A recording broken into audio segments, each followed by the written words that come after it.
Have you ever looked at religious history and thought it feels a little stop and go? These huge bursts of miracles and revelation, and then centuries of what feels like radio silence. Well, today we're going to dig into a perspective that says this isn't random at all. In fact, it might just be a deliberate divine rhythm. I mean, it's a huge question, right? If there's a loving God with a plan, why does it seem to come in fits and starts? Why these massive, quiet stretches where it feels like nobody's picking up the phone? It's a puzzle for sure. So let's jump in and see how our source material tries to put the pieces together. All right, to really get this, we have to go way, way back. I'm talking all the way to the beginning, with Adam. The source describes this time as one of direct, open communication with God. The rules of the game were clear. Divine authority was right there on earth. It was a period of incredible spiritual clarity. But then, the line goes quiet. After these amazing openings, the historical record just seems to go silent for these long, long stretches. The original truths get twisted or forgotten, real faith gets harder to find, and humanity is kind of left to figure things out on its own. And that right there is the central mystery we're unpacking today. So, Section 1, a pattern of silence. The big question is this all just a cosmic accident? A random ebb and flow of history? Well, according to the document we're looking at, it's anything but. And here's the absolute core of the argument. This cycle of revelation and silence isn't a bug, it's a feature. The source calls it a divine order, and it's built on a pretty profound idea that God intentionally values our choice, our agency, and the chance for us to develop real faith more than he values putting on a constant spectacle of undeniable proof.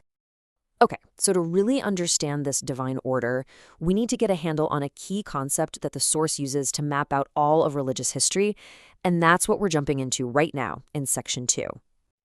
And here it is, the gospel dispensation.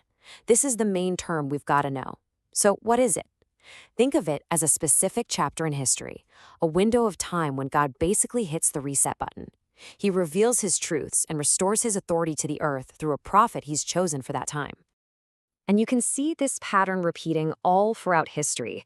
The source points to these major dispensations, each one headed by a giant figure. You've got Adam, then Enoch, Noah, Abraham, Moses, and then what's called the meridian of time with Jesus Christ himself. Each one was a fresh start, a new wave of divine light for the world. But here's the thing. They all seem to follow the same life cycle. They start with this incredible burst of truth and light. But the source is really clear in this. Every single one of these past dispensations, with the exception of the very last one, eventually ended in what's called apostasy. It's a time where that original truth and authority were lost from the earth, and things, well, they went silent again. Which brings us right back to our main question. Why? Why go through all the trouble of restoring truth just to let it get lost again? Section 3 really tries to get to the heart of the why behind these quiet times. So the source paints this really powerful picture by comparing two ideas. On one side, you have divine spectacle. Think about it. Miracles on demand, constant, undeniable proof everywhere. But that would pretty much force you to believe. It takes away any real choice. On the other side, you have the test of faith. And in this view, the quiet periods are specifically designed to give us the space to act and grow based on what we believe, not what we're forced to see. This quote from the document just absolutely nails the whole argument. The silence isn't God just checking out. Nope. In this view, it's a planned, divinely appointed intermission that actually has a very specific purpose. So what is that purpose? Well, the source breaks it down into 4 main ideas. First, these quiet times are there to test the faithful, to let our spiritual muscles actually grow. It's kind of like a teacher who steps out of the room during a test, right? They also expose wickedness by just letting it play out. Third, and this is huge, they respect our agency by not forcing anyone's hand. And finally, they actually prepare the world for the next wave of revelation by creating a kind of spiritual hunger for it. So where does all this leave us today?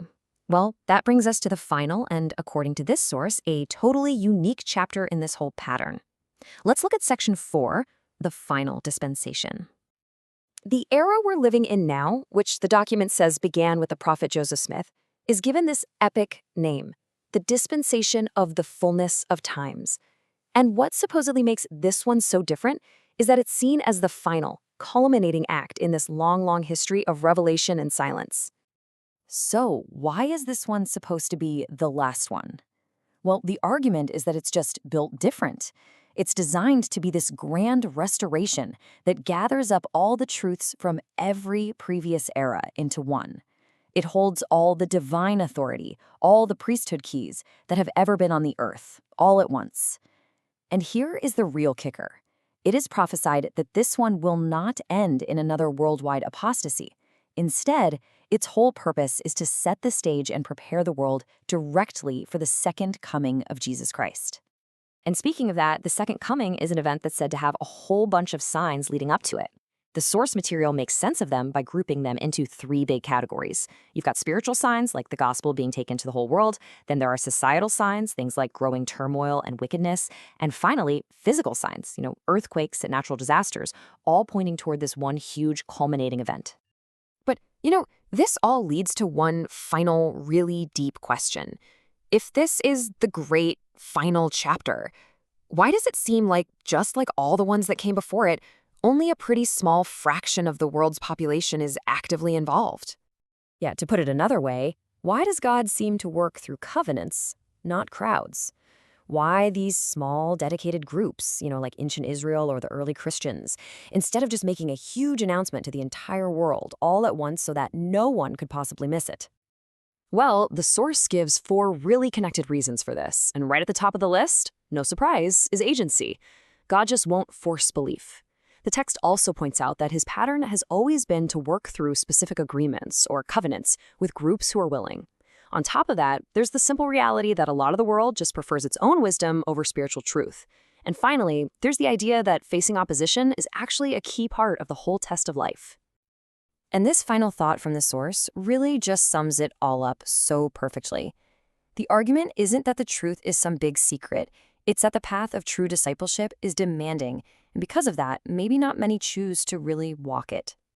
And so, after all this, we end with a question that gets to the very heart of faith. In the quiet moments of history, and maybe more importantly, in the quiet moments of our own lives, how do we tell the difference between a divine silence, which could be a test of faith, and a true divine absence? That's the core question this whole perspective leaves us to wrestle with.